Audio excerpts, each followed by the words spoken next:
Okay, so domain and range, we're reviewing that. Domain's your X, range your Y. Domain is your independent, your input. Examples are hours, t-shirts, lawns, days, pounds. Range, of course, is your Y.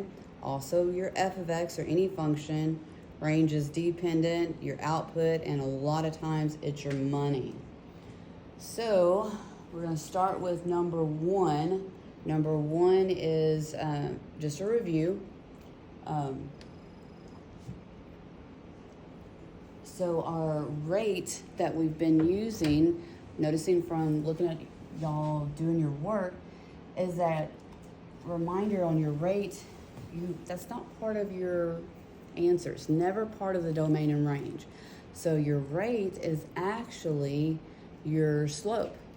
So those of you who are not 8th graders, you have y equals mx plus b.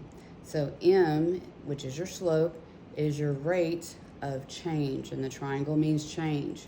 And then your b is your constant. That's what's not changing each time. So that's what we're going to be adding to our lesson today. We're going to be adding the y-intercept on number 2 and 3. So number 1, Shaq has a job mowing lawns that pays $22 per lawn. That is your rate. Notice I had all this already here, and that is your template. So that's what you need to fill out when you're doing these problems. If X is the number of lawns completed in a week, Y is the money earned. So X is your lawn, domain is how many lawns you're doing, range again, most of the time is money. There are situations where they're not, and we've talked about those. So $22, and he makes no more than 1,056. So if you've got two numbers, you include both. If you don't have two numbers, you only have the one. That is, the other number is going to be what?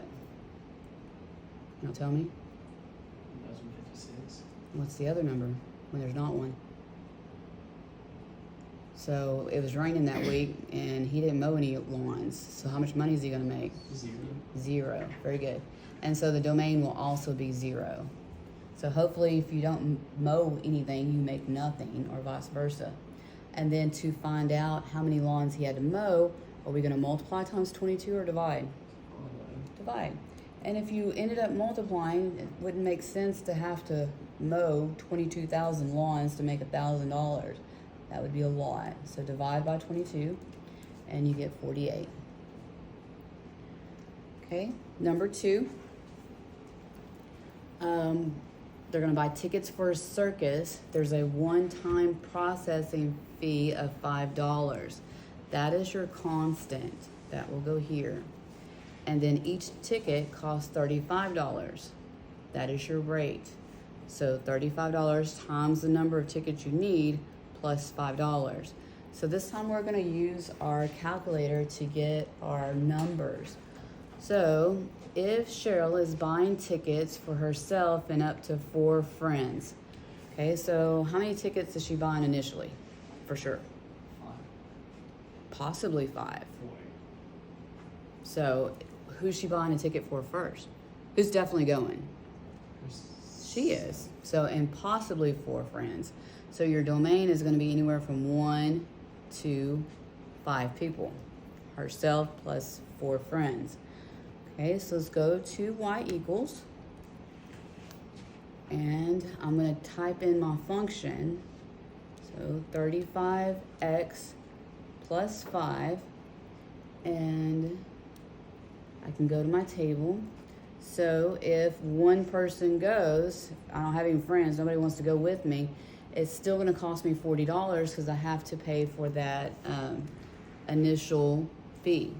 So it's going to start off, the least is going to be 40.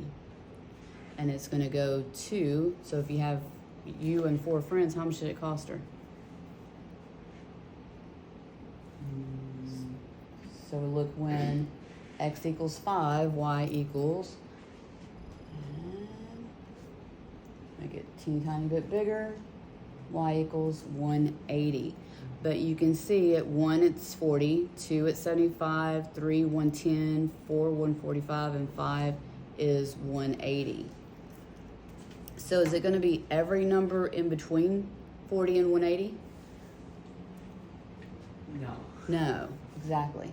So if you have $60, are you going to be able to invite 1.5 friends? No. Okay. So now let's look at our answer choices. Again, when you're doing these word problems, if you don't have your domain and range written down and you start reading, you can easily make a mistake. So first, let's look at numbers. Range. We got range in 40 through 80. That looks good, right? Is domain from 40 to 180? No. Is the domain from 1 to 5? Yes. Is the domain from 40 to 80? So we'll be able to omit 2 of them. And then what we're doing now is you're just looking for is the vocabulary. All real numbers and whole numbers. So if it's all real, it's going to include everything from one number to the other. Is it going to include everything? No, because it can't have 1.5. So it's not A, and C is your answer because it's going to be whole number. That is one method. So number 3, we're going to do that the same way. We're going to go to y equals. I'm going to type in that function, 19x plus 5. And I'm going to go to my table. And now I'm going to read the question. All I'm doing is looking for the other numbers. And here's my other numbers. 10 members on the team, but no more than 15. So the principal is buying t-shirts. Okay, so my domain is going to be from, no, domains were your input. It's going to go from 10 to 15. Hey, Mr. Vanbro. We're recording.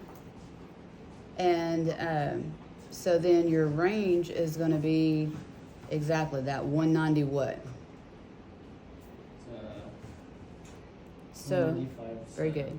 Yeah. So you go down to 10 and you're at 195.